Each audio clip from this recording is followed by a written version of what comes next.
Welcome to Suman Guru education YouTube channel. 2024 సంవత్సరం మార్చి 15వ తేదీ నుంచి డిఎస్సి కండక్ట్ చేస్తున్నట్లు ఆంధ్రప్రదేశ్ రాష్ట్ర ప్రభుత్వం ప్రకటించింది. అయితే డిఎస్సి నోటిఫికేషన్ రావడం, అప్లై చేసుకోవడం ఇవన్నీ కూడా జరిగిపోయాయి.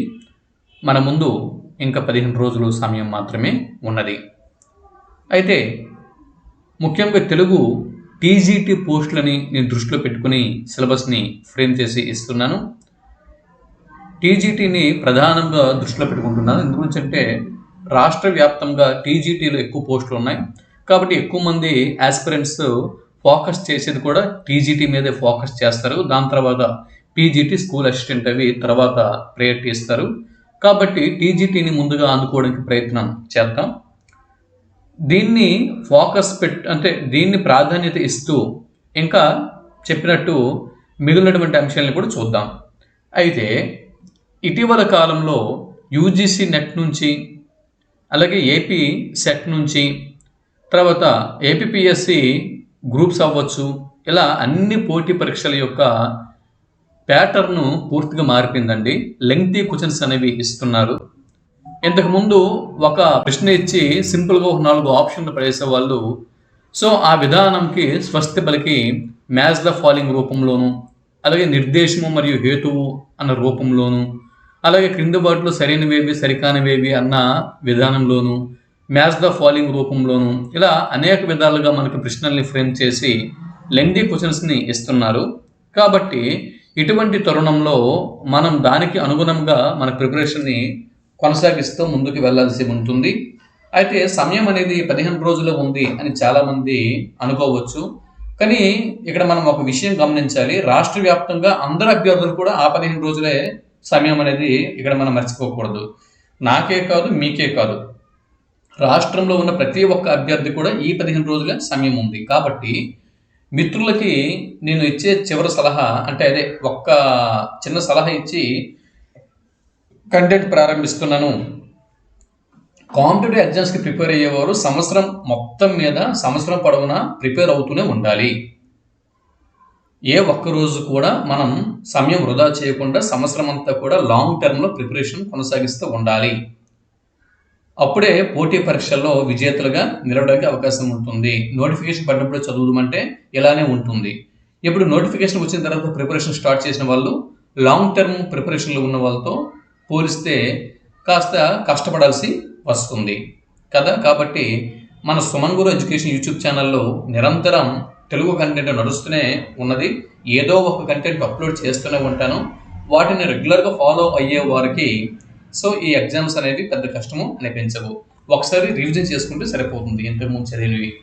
అయితే ఇంటర్మీడియట్ మొదటి సంవత్సరం నుంచి మనం కంటెంట్ని కొంత తీసుకున్నాం. ఒక 30 బిట్ల రూపంలో కొంత కంటెంట్ని ఫ్రేమ్ చేసి మీకు ఇచ్చాను. వాటిని ఇప్పుడు ఒకసారి మనం పరిశీలన చేసేద్దాం. ఓకేనా? చూడండి, మొదటి బిట్టు క్రింది వాటిని జతపరచండి అనేది మొదటి బిట్టు. ఇంటర్మీడియట్ మొదటి సంవత్సరంలో తెలుగు మొదటి లెసన్ ధర్మ పరీక్ష అనేది మొదటి పాఠం. ధర్మ పరీక్ష పాఠ్యభాగ రచయిత తిక్కన సోమయాజి.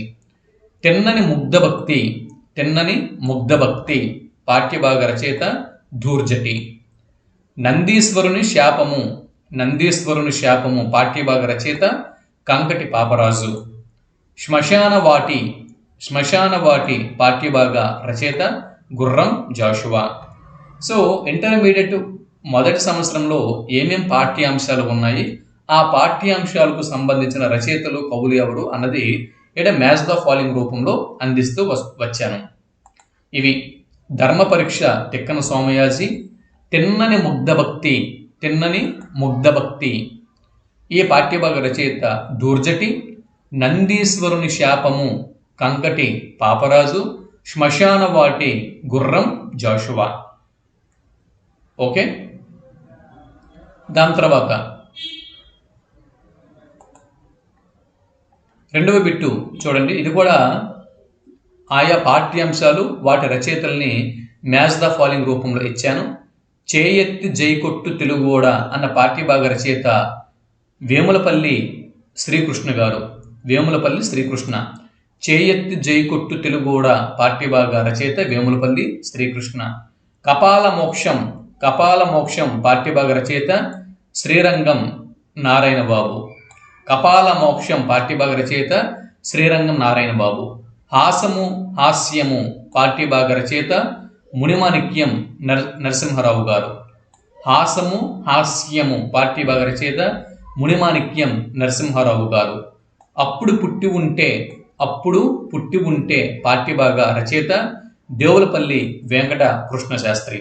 ఇదండి చెయ్యెత్తి జైకొట్టు తెలుగోడ పాఠ్యభాగ రచయిత వేములపల్లి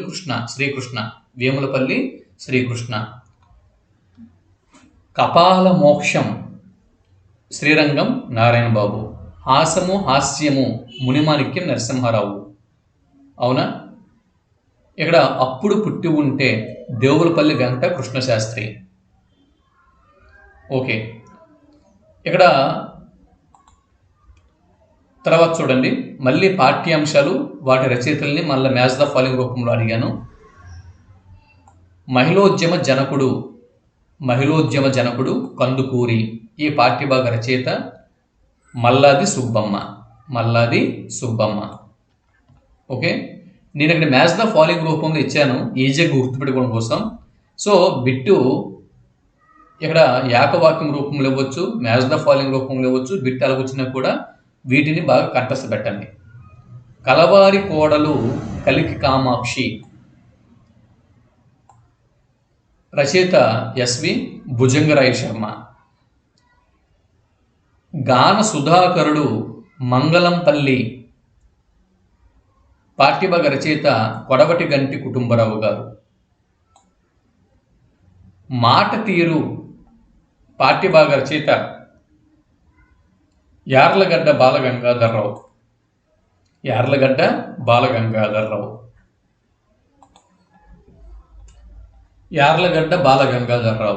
ఓకే, 3 ప్రశ్నలు అయ్యాయి. 4వ ప్రశ్న, కొంచెం వీడియోని స్పీడ్గా తీసుకువెళ్దాం. టైం లేదు, 15 రోజుల టైం ఉంది కాబట్టి తక్కువ టైంలో ఎక్కువ సిలబస్ని మనం రివిజన్ చేయాల్సి ఉంటుంది. క్రింది వాటిలో సరైన జవాబుని గుర్తించండి. ధర్మదీక్ష పాఠం ఆంధ్ర మహాభారతంలోని మహాప్రస్థానిక పర్వం ఏకాశ్వాసం నుండి గ్రహింపబడినది. ఈ స్టేట్మెంటు సరైనది. గుర్తుపెట్టుకోండి. ధర్మదీక్ష అన్న పాఠ్యభాగం ఏదైతే ఉందో, ఈ ధర్మదీక్ష అనేటటువంటి ఈ పాఠ్యభాగం ఆంధ్ర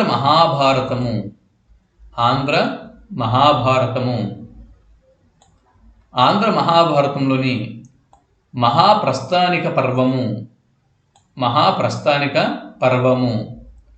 ఏకాశ్వాసము నుండి ఇది గ్రహింపబడినది.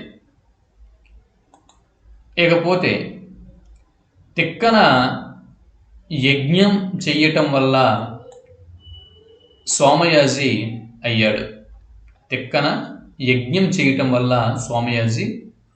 అందుకే తిక్కన సోమయాజి అని చెప్పి అంటారు. తిక్కన నిర్వచనోత్తర రామాయణంని మనుమసిద్ధికి అంకితం ఇచ్చాడు. తిక్కన మనుమసిద్ధికి అంకితం ఇచ్చినటువంటి కృతి నిర్వచనోత్తర రామాయణం. పైవన్నీ సరైనవే. కాబట్టి ఈ 3 స్టేట్మెంట్లు కూడా సరైనవే. స్టేట్మెంట్ ఏ, స్టేట్మెంట్ బి, స్టేట్మెంట్ సి, ఈ 3 స్టేట్మెంట్లు కూడా సరైనవే. Next bit number 5. 5వ బిట్ని ఇప్పుడు మనం చూస్తున్నాం. కుంకుడాకు పాఠ్యభాగ రచయిత చాగంటి సోమయాజులు.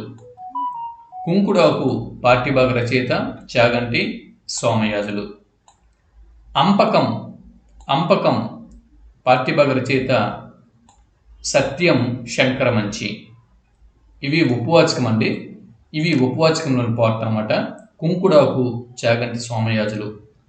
అంపకం రచయిత, పాఠ్యభాగ రచయిత సత్యం శంకరమంచి. తర్వాత ఊతకర్ర పాఠ్యభాగ రచయిత పులికంటి కృష్ణారెడ్డి. సౌందర్యం పాఠ్యభాగ రచయిత వాసిరెడ్డి సీతాదేవి. హెచ్చరిక హెచ్చరిక పాఠ్యభాగ రచయిత బోయి జంగయ్య.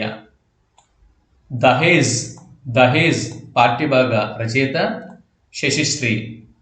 దహేజ్ పాఠ్యభాగ రచయిత శశిశ్రీ. ఓకే. కుంకుడాకు చాగంటి సోమయాజులు. అంపకం సత్యం శంకరమంచి. ఊతకర్ర పులికంటి కృష్ణారెడ్డి. సౌందర్యం వాసిరెడ్డి సీతాదేవి. హెచ్చరిక బోయ జంగయ్య. దహేజ్ శశిశ్రీ. ఓకే. ఇవి వీటిని గుర్తుపెట్టుకోండి.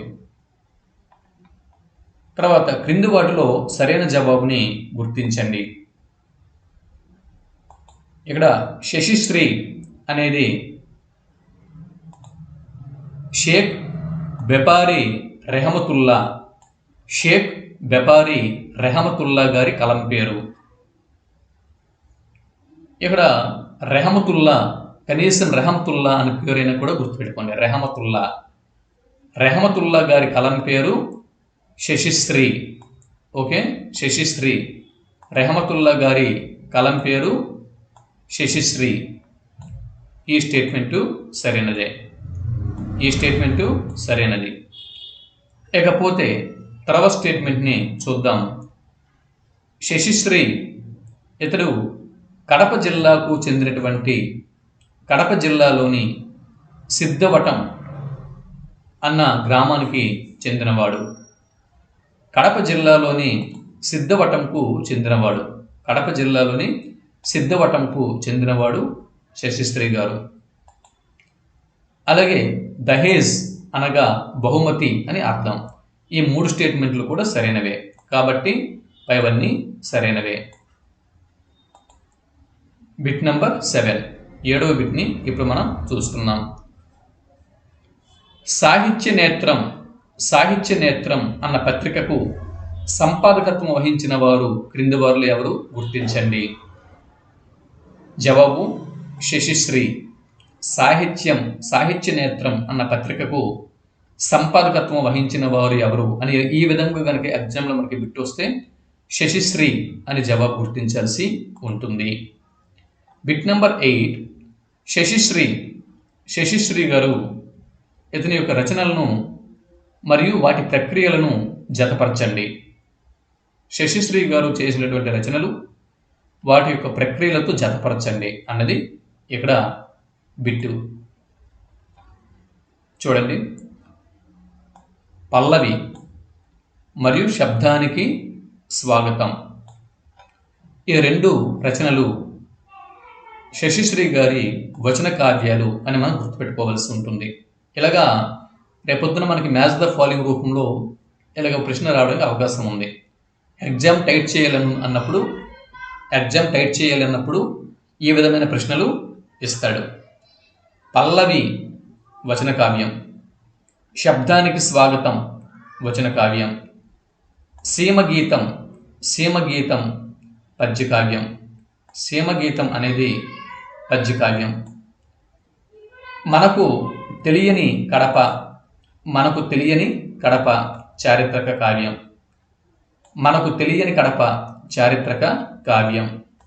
చూపు వ్యాస సంపుటం.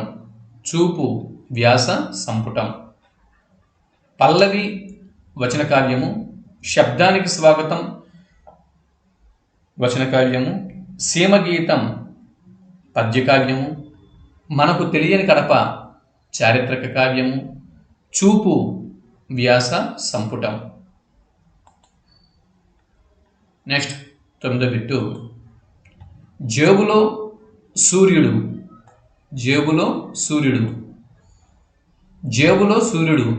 అనున్నది శశిశ్రీ గారి వచన కావ్యం. జేబులో సూర్యుడు అనున్నది శశిశ్రీ గారి వచన కావ్యం. గుర్తుపెట్టుకోండి. కాలాంత వేళ అనున్నది కూడా ఇది కూడా శశిశ్రీ గారి వచన కావ్యం. శశిశ్రీ అంటే ఎవరండి? రెహమతుల్లా గారి కలం పేరు శశిశ్రీ. గుర్తుపెట్టుకోండి. రాతిలో తేమ, రాతి పూలు, రాతిలో తేమ మరియు రాతి పూలు, ఈ రెండు రచనలు శశిశ్రీ గారివి లేదా రెహమతుల్లా గారివి. ఇవి కథా సంపుటాలు అన్న విషయం మనం గుర్తుపెట్టుకోవాల్సి ఉంటుంది. ఇకపోతే శశిశ్రీ గారు అందుకున్న పురస్కారాలు ఏవి? జవాబు, ఆంధ్రప్రదేశ్ ప్రభుత్వం నుంచి ఉత్తమ ఎలక్ట్రానిక్ మీడియా జర్నలిస్టు, ఉత్తమ ఎలక్ట్రానిక్ మీడియా జర్నలిస్టు అవార్డుని అందుకున్నారు 2007లో. తర్వాత 2008వ సంవత్సరంలో పట్టాభి రామిరెడ్డి లిటరరీ అవార్డు ఒకటి, కొండేపూడి శ్రీనివాసరావు సాహిత్య పురస్కారం ఒకటి, ఈ రెండింటిని 2008లో అందుకున్నారు. 2010లో యూనిసెఫ్ అవార్డుని అందుకున్నారు. సో పైవన్నీ సరైనవే. ఓకే, నెక్స్ట్ 13వ బిట్ని ఇప్పుడు మనం చూస్తున్నాం. Bit number 13. బోయ జంగయ్య గారి ఈ రచనల్ని వాటి ప్రక్రియలతో జతపరచండి. నాటికలు చూడండి. బోయ జంగయ్య గారు రచించినటువంటి నాటికలు ప్రధానంగా 4 ఉన్నాయి. అవి కష్టసుఖాలు అన్న నాటిక ఎవరిది అని బిట్టు వస్తే బోయ జంగయ్య గారిది. కష్టసుఖాలు, దేశం కోసం, కొత్త బాటలు, ఆలోచించండి. కష్టసుఖాలు, దేశం కోసం, కొత్త బాటలు, ఆలోచించండి అనేవి బోయ జంగయ్య గారి ఇక్కడ నాటికలు అన్నమాట. తర్వాత ఇది ఎలా గుర్తుపెట్టుకోవాలి? దీనికి ఒక సింపుల్ కోడ్ అనేది నేను ఇస్తున్నాను. ఎగ్జామ్ అయినంత వరకు కూడా దీన్ని గుర్తుపెట్టుకోండి. ఇక్కడ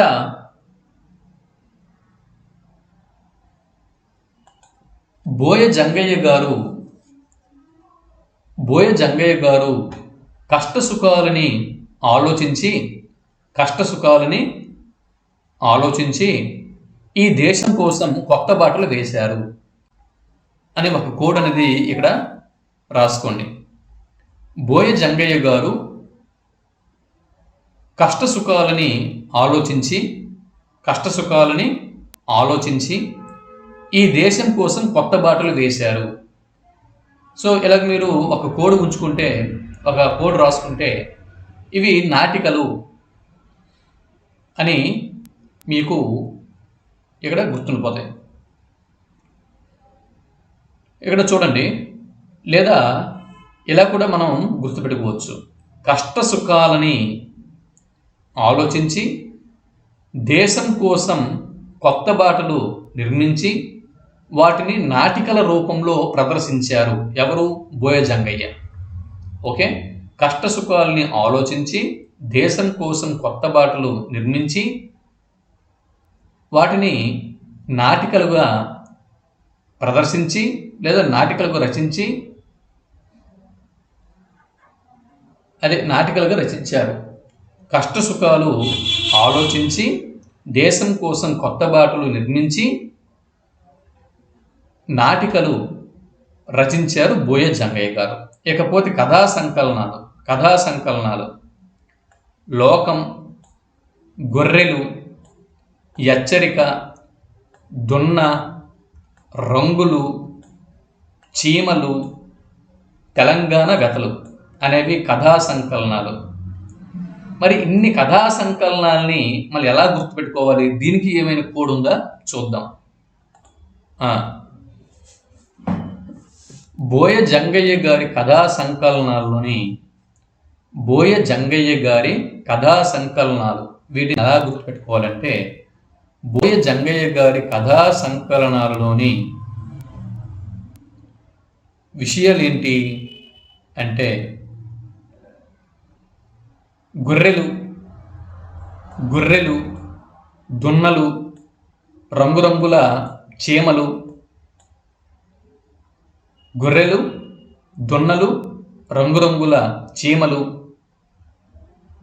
తెలంగాణ లోకపు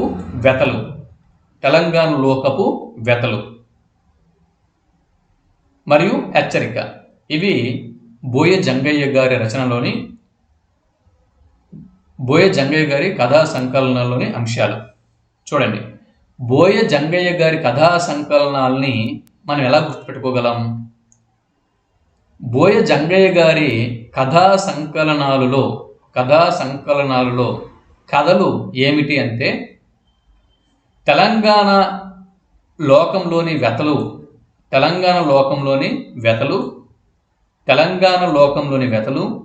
గొర్రెలు, దున్నలు, రంగురంగుల చీమలు, హెచ్చరిక. ఇది తర్వాత కవితా సంపుటాలు. అన్నిటికీ కోడిస్తే కోడ్లు గుర్తుంటే తర్వాత మర్చిపోతాం, కాబట్టి ఎక్కడ మనకి అవసరమో అక్కడే నేను కోడిస్తా. ఇక్కడ నాటికలకి ఒక కోడు మనం నిర్మించుకున్నాం, కథా సంకలనాలకి ఒక కోడు నిర్మించుకున్నాం. కవితా సంపుటాల్ని చూద్దాం. నడుస్తున్న చరిత్ర, వెలుతురు, పంచనామా, భోజ కవితలు, ఇవి కవితా సంపుటాలు. ఇక నవలల విషయంకి వస్తే జాతర, జగడం, పుట్టుమచ్చ. బోయ జంగయ్య గారి నవలల్ని మనం ఎలా గుర్తుపెట్టుకోవాలి? బోయ జంగయ్య గారి నవలల్ని మనం ఏ విధంగా గుర్తుపెట్టుకోగలం? చూడండి, ఎవరు తప్పుగా తీసుకోవద్దు. జస్ట్ ఇది గుర్తుండడం కోసము నేను ఇస్తున్నటువంటి చిన్న లాజిక్స్ అంతేనే. అంటే మనకి ఇక్కడ మార్కులు ఇంపార్టెంట్ కాబట్టి మార్కుల కోసం జస్ట్ నేను ఎగ్జామ్కి వెళ్ళినంత వరకు, ఎగ్జామ్ రాసే వరకు గుర్తుండాలి కాబట్టి ఇస్తున్నాను. ఇక్కడ ఒక జాతర జరుగుతుంది. ఆ జాతరలో ఒక అమ్మాయి నడుము మీద పుట్టుమచ్చ చూడాలి అని ప్రయత్నించడం వల్ల ఆ జాతరలో జగడం జరిగింది.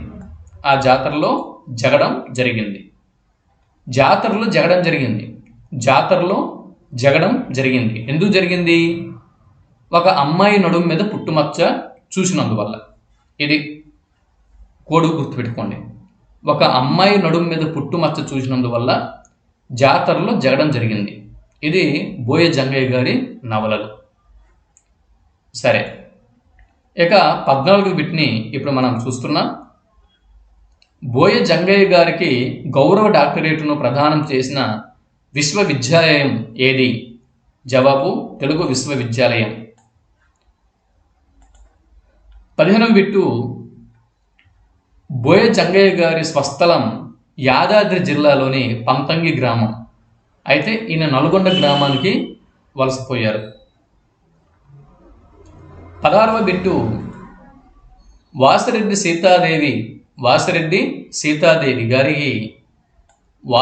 సీతాదేవి గారికి సంబంధించి సరైన జవాబుని గుర్తించండి. ఇక్కడ చూడండి, కల్పనా సాహిత్య ప్రక్రియల్లో చూడండి, కల్పనతో కూడినటువంటి సాహిత్య ప్రక్రియల్లో వాసి గడించిన ప్రముఖ రచయిత్రి వాసిరెడ్డి సీతాదేవి గారు. ఇది సరైనటువంటి స్టేట్మెంట్. వాసిరెడ్డి సీతాదేవి గారు గుంటూరు జిల్లాలోని చేబ్రోలులో జన్మించారు.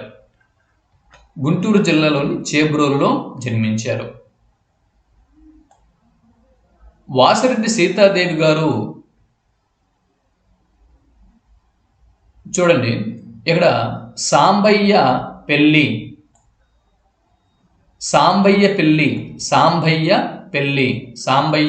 అన్నది వాసిరెడ్డి సీతాదేవి గారి తొలి కథ.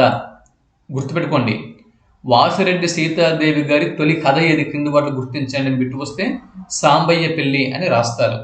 సాంబయ్య పెళ్ళి అన్నది వాసిరెడ్డి సీతాదేవి గారి తొలి కథ కాగా, జీవితం అంటే అనున్నది తొలి నవల. వాసిరెడ్డి సీతాదేవి రచనలన్నీ కూడా ప్రధానంగా స్త్రీ జీవితం చుట్టూ తిరుగుతాయి. వాసిరెడ్డి సీతాదేవి గారి రచనలన్నీ కూడా ప్రధానంగా స్త్రీ జీవితం చుట్టూ తిరుగుతూ రచనలు ఉంటాయి. పైవన్నీ సరైనవే. ఇకపోతే 17వ బిట్ని ఇప్పుడు మనం చూస్తున్నాం. Bit number 17. క్రింది వాటిలో సరైన జవాబుని గుర్తించండి.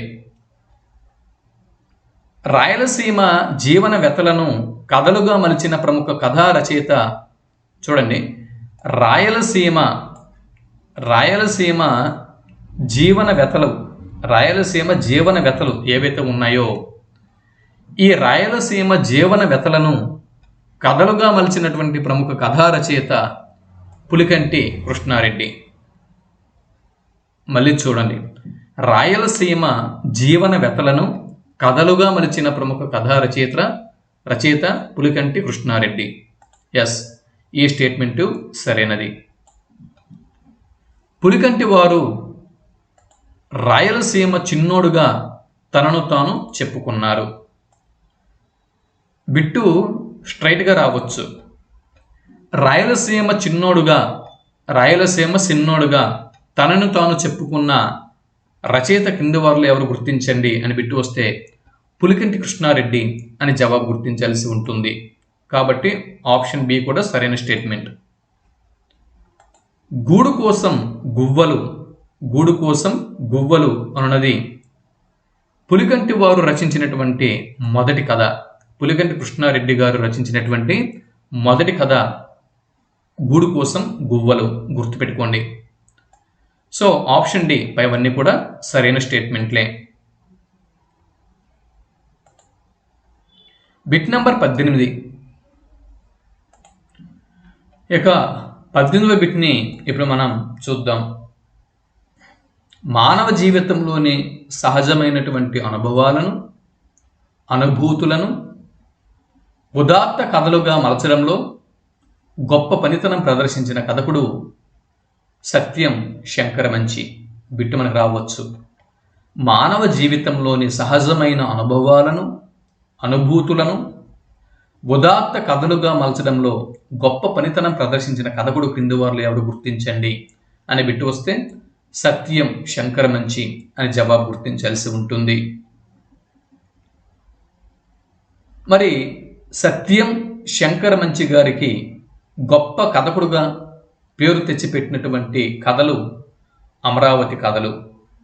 ఈ అమరావతి కథలు అన్న కథా సంపుటం ద్వారా సత్యం శంకరమంచి వారు గొప్ప కథకులుగా పేరు పొందారు. షేక్ జాన్సన్ శాస్త్రి, శారదానాథ్, సాయిరామ్ అనేవి సత్యం శంకరమంచి యొక్క కలం పేర్లు. సత్యం శంకరమంచి గారు 3 కలం పేర్లను ఉపయోగిస్తూ రచనలు చేశారు. షేక్ జాన్సన్ శాస్త్రి, శారదానాథ్, సాయిరామ్. ఇవి సత్యం శంకరమంచి యొక్క కలం పేర్లు. వీటన్నిటికంటే బాగా గుర్తుపెట్టుకోవాల్సినవి ఆప్షన్ బి. ఇది మొదటగా గుర్తుపెట్టుకోండి. అమరావతి కథలు అనగానే మనకి సత్యం శంకరమంచి అని గుర్తుకు రావాల్సి ఉంటుంది. అమరావతి కథలు అనేది కథా సంపుటం. ఇది సత్యం శంకరమంచి గారికి గొప్ప కథకులుగా పేరు తెచ్చిపెట్టింది. అలాగే మానవ జీవితంలోని సహజమైన అనుభవాలను, అనుభూతులను ఉదాత్త కథలుగా మలచడంలో గొప్ప పనితనం ప్రదర్శించిన కథకుడు సత్యం శంకరమంచి. ఇది సెకండ్ ప్రయారిటీ ఇస్తూ ఇది గుర్తుపెట్టుకోండి. తర్వాత ఇది గుర్తుపెట్టుకోండి. ఈ మూడిట్లో ప్రధానంగా గుర్తుపెట్టుకోవాల్సింది అమరావతి కథల సంపుటం. Bit number 19. క్రింది వాటిలో సత్యం శంకరమంచి వీరి రచన కానిది ఏది? సో కుంకుడోకు అనేది చాగంటి స్వామియాజులు గారి రచన. కాబట్టి మిగిలినవన్నీ కూడా సీత స్వగతాలు అంటే తన స్వీయ అనుభూతులు అని అర్థం. స్వగతము అంటే స్వీయ చరిత్రలు అని అర్థం. సీత స్వగతాలు, ఆఖరి ప్రేమలేఖ, కార్తీక దీపాలు, ఈ మూడు కూడా సత్యం శంకర మంచివారి రచనలు.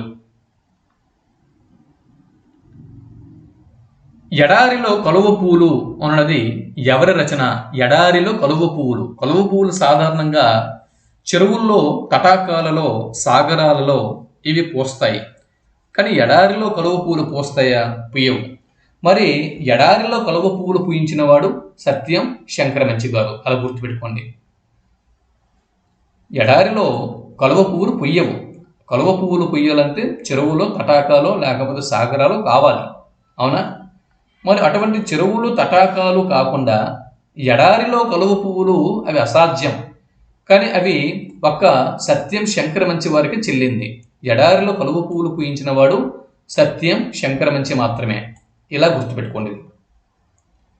రేపటి దారి, రేపటి దారి, హరహర మహాదేవ అనవి సత్యం శంకర మంచి గారి రచనలు. 22వ బిట్ని ఇప్పుడు మనం చూస్తున్నాం. Bit number 22. క్రింది వాటిలో సరైన జవాబుని గుర్తించండి. ఆధునిక జీవితాన్ని సామాజిక వాస్తవిక దృష్టితో, ఆధునిక జీవితంని సామాజిక వాస్తవిక దృష్టితో ఆవిష్కరించిన ప్రముఖ తెలుగు రచయిత ఎవరు అని బిట్టు వస్తే చాగంటి సోమయాజులు అని జవాబు గుర్తించాల్సి ఉంటుంది. కానుకొలను నరహరిరావు, కానుకొలను నరహరిరావు, కానుకొలను నరహరిరావు గారు శ్రీకాకుళం జిల్లాకు చెందినవారు. కానుకొలను నరహరిరావు గారు విజయనగరం చాగంటి వారి ఇంటికి దత్తతగా వెళ్ళిన తర్వాత చాగంటి సోమయాజులుగా ప్రసిద్ధికెక్కారు.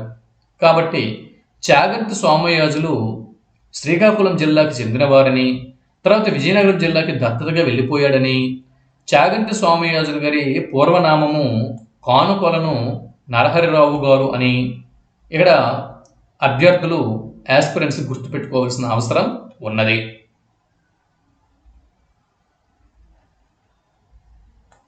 23వ బిట్టు, క్రింది వాటిలో చాసో రచనను గుర్తించండి.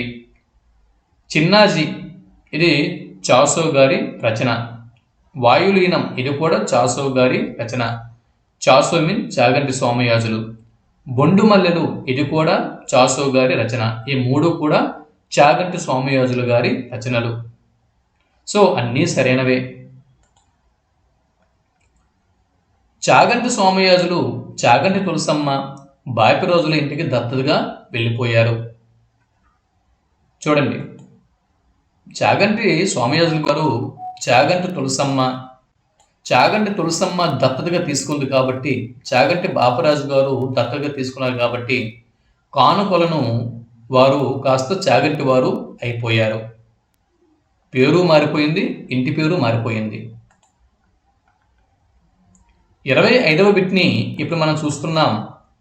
చాగంటి సోమయాజులు అతని యొక్క రచనల్ని వరుస క్రమంలో అమర్చండి.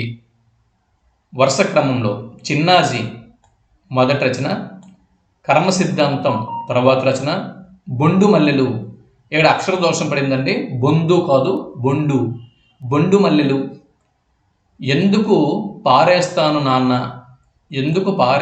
నాన్న, వాయులీనం, ఇవి వరుసగా ఆయన రచించినటువంటి రచనలు. ఆయా సంవత్సరాల్లో అది రచించారు.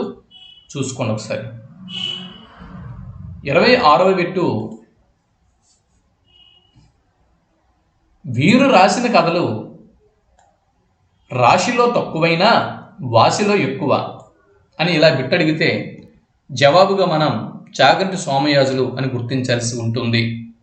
చాగంటి సోమయాజులు గారు రచించిన కథలు రాశిలో తక్కువ అయినా కూడా వాసిలో ఎక్కువ.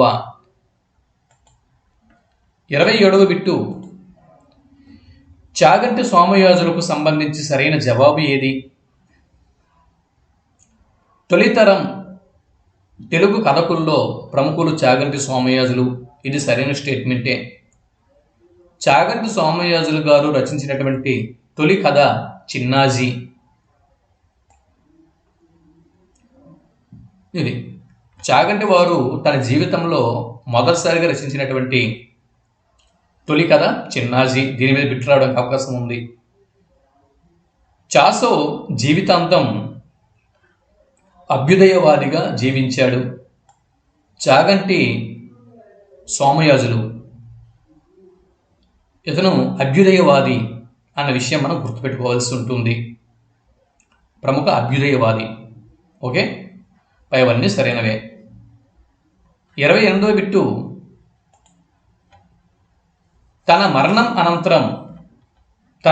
అనంతరం తన పార్థివ దేహాన్ని వైద్య శాస్త్ర పరిశోధనలకు వినియోగించమని ఆశించిన వారు ఎవరు, క్రింది వారు గుర్తించండి అని బిట్టు వస్తే చాగంటి సోమయాజులు అని జవాబు గుర్తించాల్సి ఉంటుంది. Very very important bit. Telugu కథా